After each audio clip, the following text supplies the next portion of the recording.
We live in a world of chaos and oppression. But we, as humans, possess the ability to uplift each other and ascend to new heights as a species. And as humans do, from the deep hollows of uncertainty and fear, they banded together and formed something greater than themselves. A nation. A proud place that ascends all constructs of statehood and sovereignty. Founded upon the tenets of liberty, creativity, and fraternity. On great foundations of clay and stone before the great waters of the Lac. It is the nation of Calandria. Although only a small group of tenants inhabit this 50th floor apartment, and their kingdom exists only in their collective minds, it is just as real to them as any other nation on this earth. Join us as we explore the fascinating history of Calandria.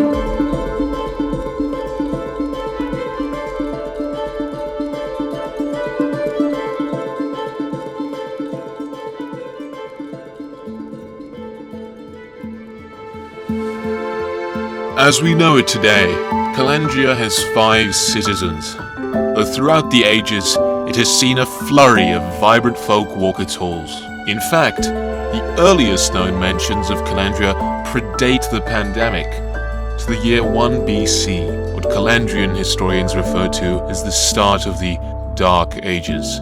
Leshem, a man of Israeli and Dutch origins, settled in the halls of Calandria. I'm Leshem. I'm the Prime Minister of Calandria, head of security. I feel like I'm ahead of a couple other things, but I'm not exactly sure. Really, to be honest, I'm Calandrian. He had proposed to an old friend, Tristan, now known as the Prophet of Calandria, to come live with him, as there was a vacancy. I arrived in the town of Calandria, so I arrived here in 2018 originally for a semester. They didn't have this room. And it was me, Leshem, Eric and Eric's, these 2 other guys, Latvian and Polish. And so I lived here from September to February. I know him from Vietnam, one of my best friends from Vietnam. He's like the Jesus Christ of Calandria, basically. He's this like roaming prophet that sort of brought positive energy to a dark household at a time that, you know, it needed vibes. It needed good vibes. And he brought those good vibes, yeah. In these early times, the lands of Calandria were treacherous at night. It was an unforgiving wasteland in the day. The living situation here was not normal. Ooh, the tone of the Dark Ages it was just a weird vibe, like a sort of oppressive vibe. There was, a lot of violence, a lot of oppression, a lot of friction between the inhabitants of Calandria. The living conditions were difficult to bear for some. It was not healthy at all. It was full of abuse, drugs, and social, mental abuse in a way. Yeah, it was just a hard time, a really hard time. Yeah, as a Calandrian. In this environment, the Hummus regime, a ruthless band of individuals, rose to power. The Hummus regime was everything that was northwest from here. And Schmittler, he was here, he was a constant threat, you know? Schmittler van der Hummus, he is the head of the Hummus regime. A man that loves hummus, that was passionate about hummus, but was also a Nazi about hummus. And he would force veganism upon us here in Calandria, specifically to do with hummus. Like he'd eat it almost every day. He'd always have hummus. There'd always be chickpeas soaking in the apartment. He would eat so much. He was always occupying the kitchen. Like this guy would have these bowls like this of beans and chickpeas every day. One lady of the Hummus regime managed to subvert their inner walls. She's the bedbug queen, basically. She's the bedbug queen because she brought bedbugs to Calandria. The reason why there are no carpets in this apartment, it used to be only carpets everywhere, like the blue carpet thing, is because of the bed bug queen. She came here with bed bugs multiple times. Leshem was living in hell. So the bed bugs started in this room, then they spread to my room, and yeah, they were in this house for like, I don't know, like half a year to a year almost, like a very long time. It was crazy. We were exterminating all the bed bugs repeatedly, all the time. It was intense. My room was basically a workshop. Like the bed that I have here was broken down into small pieces. I was just lying on the mattress. I had tape around my bed because, you know, I wanted to catch the bed bugs that were coming from the ground. And we, like, Leshem would wake up in the middle of the night sleeping on this bare plastic wrapped mattress. Wake up in the middle of the night just like jumping, like, fuck, bed bugging. Just a hard, very hard time, yeah. That was the bed bug infestation, basically.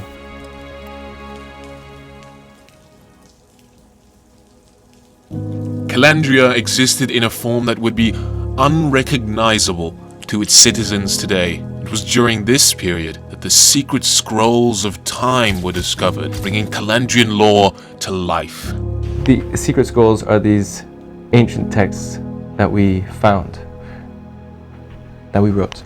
The people living here in the Dark Ages, we were playing this game where we write a topic on a piece of paper, and everyone writes one sentence or two, and leaves one word, and the next person writes a sentence according to that word and according to the topic, but they don't know what the person wrote before. So everyone writes a story together. It doesn't make very much sense. You come up with these crazy ideas, and some of these stories were incredible. And we always put themes that were related to some of the inside jokes that we had. So the vegan, the hummus regime, Schmittler van der Hummus, and then Leshem, and then we developed all these concepts, the Cambodian office, the chickpea trap.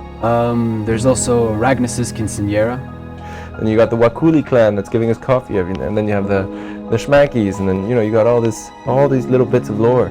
We discovered that we were learning about the history, or we were actually writing the history of Calandria. It really became the history afterwards because we kept referring to it in everyday life. It would be like, don't do this, remember. All these things that we kept referring to. Ragnus, he couldn't come here anymore. After what happened then in Calandria, no more Ragnus, man.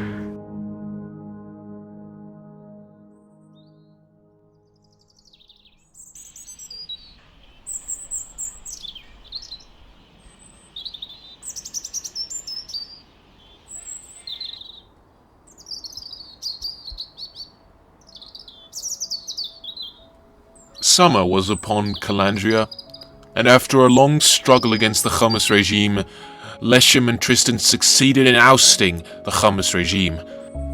So basically, the Hummus regime was departing from Calandria. This is in the middle of COVID, kind of, at the start of COVID. And he tells us, like, as he leaves, like, he takes the fridge, he takes the washing machine, he takes a bunch of stuff, but that apparently was his, so that's fine. But not all of it was his. So I called Arik just to see what's up and stuff, and before he left, he told me, the washing machine is broken, he took the fridges, and he thinks there's a mouse in the house. But the Hummus regime did not leave without a trace. And also, apparently there have been mice. But me and Leshem weren't in the apartment. Like, I was in France, and Leshem was gone as well. I was in France when the Schmittler and Arik were leaving Calandria. So apparently there are mice and all this stuff. Okay, we come back in August or September or something. So when I came back, I actually forgot about the mouse. Because the washing machine was fucking broken, so it was pretty annoying, and the fridge was gone, so yeah, I had to deal with that shit first. And indeed, half the apartment's gone, and there's mice. You know, after a few weeks, over time, the signs of a mouse in the house, basically. And yeah, that was the beginning of the Ramirez clan and their attempt, I guess, to take over Calandria. Well, we just had a new enemy, which, in the end, is kind of linked to the Hummus regime. The Ramirez clan was coming from the northwest, as we know. And thus, the kingdom of Calandria was born. becoming the founding fathers of Calandria, the original Calandrians, keepers of the peace.